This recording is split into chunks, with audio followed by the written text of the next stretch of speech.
Good morning, afternoon, or evening, whenever you find this video. I am Father Sam. This is St. Paul's Episcopal Church in Petersburg, and this is our August video announcements. This is probably going to be the last video announcements before our kickoff Sunday. And so for people who either don't want to read through the whole bells or they know that I'm glossing over things on Sunday mornings because nobody wants 12, 15-minute announcements, this video is for you. Here are the things that are going on at St. Paul's this month and next. The first is this Sunday. We are going to have a truncated 10:30 service, and then an 11:45 memorial service for Pam Haddon, a blessed, beautiful, beloved member of this community for decades, who had not been to St. Paul's for a little while and who has not at all been forgotten. She continues to be loved, and we will honor her with her daughter this coming Sunday. Next week, August 30th, is Parish Work Day. It's scheduled for 10 to 2, but it's pretty choose your own adventure. I'm going to be off doing a funeral somewhere else, so the vestry, whoever shows up for the Parish Work Day, is going to do whatever y'all feel like needs doing. I can make a list of stuff that I think, but like many of the things at St. Paul's, they are just what you are excited about is what gets done. So come on by, work in the yard, clean up something downstairs, dust something.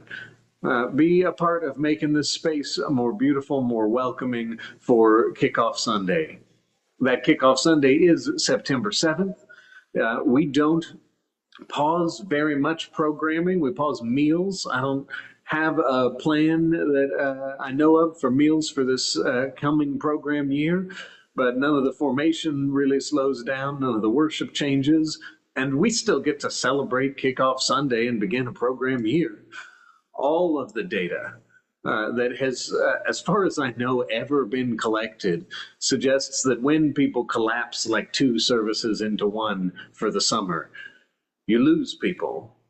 One of the things I went over at the last town hall meeting was that one of the surest ways to give your people who are currently members the greatest opportunity to continue to be part of the life of a community is to offer more worship. So we don't close down for the summer, but we still celebrate when we pick back up. So that is September 7th, our kickoff Sunday. Now, on Thursday, September 11th, we have a 9/11 memorial prayer. That is a little bit different than the Eucharist we've done in ages past, but it is a morning prayer at, checking my notes, 10 a.m. And if you come to that morning prayer on September 11th, then you can come with us to the Hope Center, where we have our next Hope Center lunch, also on September 11th. If you'd just like to come to that lunch, let Ellen Smith know. She has been coordinating these lunches this calendar year, and we are still looking for who is going to coordinate those lunches in 2026. So I'd love to talk to you if you would like to do more of these lunches, but you aren't sure if they are always going to fit your calendar. If you are the person setting the dates, they will always appear on days when you happen to be free. That's my pitch for someone taking on the work that Ellen has so graciously taken on for this year. Now, September 13th is our next Children, Youth, and Families service. And this is the last one we'll do for a little while that is just question and answer. We're going to pray, we're going to crawl around behind things, we're going to look at some of the stuff in the room you're normally not supposed to touch. These past couple of Children, Youth, and Family services on the second Saturday have been oriented toward making sure that the kiddos are as comfortable in the room as possible. Like, hey, do you wonder what that is? Let's tell you. The last of those is going to be September 13th for a little while. Then we're going to spend a season where I'm telling Bible stories.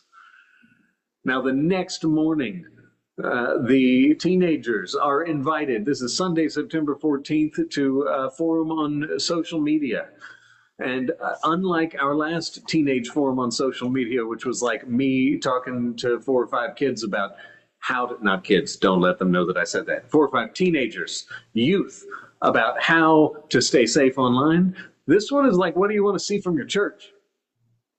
Do you want the St. Paul's Instagram to be more active? Do you want there to be a St. Paul's TikTok channel? I have a TikTok channel, and I invite people to come to St. Paul's through there, and I tell them about Episcopal worship. Like, do you want one that's dedicated to St. Paul's?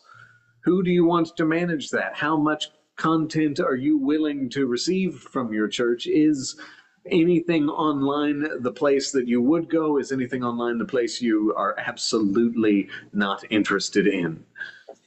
That is a lot of our September programming, the things that are on the calendar. Our giant stained glass window is going to start to be removed on September 1st. That is part of our ongoing capital campaign, which you will have read about and heard about in a lot of different capacities. This is a 2-year campaign. We're 4 or 5 months into it. We're about a third of the way to where we want to be. And we have not yet received word of some of the first grant that we applied for. So we've got more good news to look forward to, and that window is coming out. And then it will be replaced with transparency that some of y'all won't even notice the window's gone. If you missed the right constellation of days, you just look up and say, oh, that seems a little flatter, a little cleaner than it used to be. That's the transparency there awaiting the repairs to the window itself. That is going to take place the first week of September.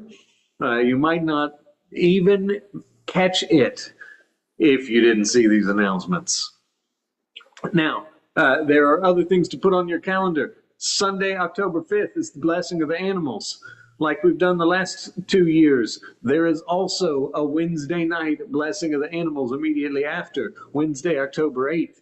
That is for people who either want a smaller service because their little furry or scaly friend does not get along with people, or it's for people who just can't get there on Sunday morning to the joint service. There's another Hope Center lunch on October 9th. There is a trunk or treat on October 25th. There is All Saints Day on November 1st, All Saints Sunday on November 2nd. We will observe Veterans Day here in this space with the flags and special prayers and possibly special music on November 9th. November 13th is one of our last Hope Center lunches of the year, and we will get back around to the other pre-Christmas parish workday, November 22nd. So there's a lot of things going on in the next couple of months. And as always, a lot of the things that we do are not going to have to do with what my priorities are. They're going to have to do with what you are interested in, what you show up for. We are still in the midst of, we've got another week or two of the drive for school supplies for some of our teachers, some of our working teachers, or the friends of our retired teachers. I spent $176 of my discretionary budget. That's about 15% of my discretionary budget for the whole year. We don't have a lot of money that we throw around for helping people with utilities and food. We do the best that we can. I try to make every penny of that discretionary fund count. I am happy to use that in that way for school supplies for children. If you'd like to participate, but you know you're not going to make it out here, you could write a check or give some money for that discretionary fund to replenish some of that. I don't need it. Happy to have spent it the way that I did. But there are also people who come here almost every week asking for food, asking for rent assistance, asking for utilities assistance. And I'm always excited to take donations that help me to help people who come to this church looking to be fed, looking to make sure they can stay in their home. That is one of the true blessings and privileges of my role in this community. So happy to accept assistance. If you want to participate in this children's drive for school supplies, but like you're not going to make it out here, you're not going to Walmart or something to buy pencils, like I have already made some purchases. I would love to slap your name on those and not take credit for it at all. Those are the kinds of things we're doing here at St. Paul's this coming couple of weeks. We will have another video announcement sort of at the beginning of the program year. And until then, remember that you are immensely, inordinately, monstrously loved by the Lord our God. And that here at St. Paul's, we want you to live into that love that God has for you so that you can be the way that other people are introduced to God's love in the world. May you be blessed. May you continue to be a blessing in the lives of everyone you meet. Amen.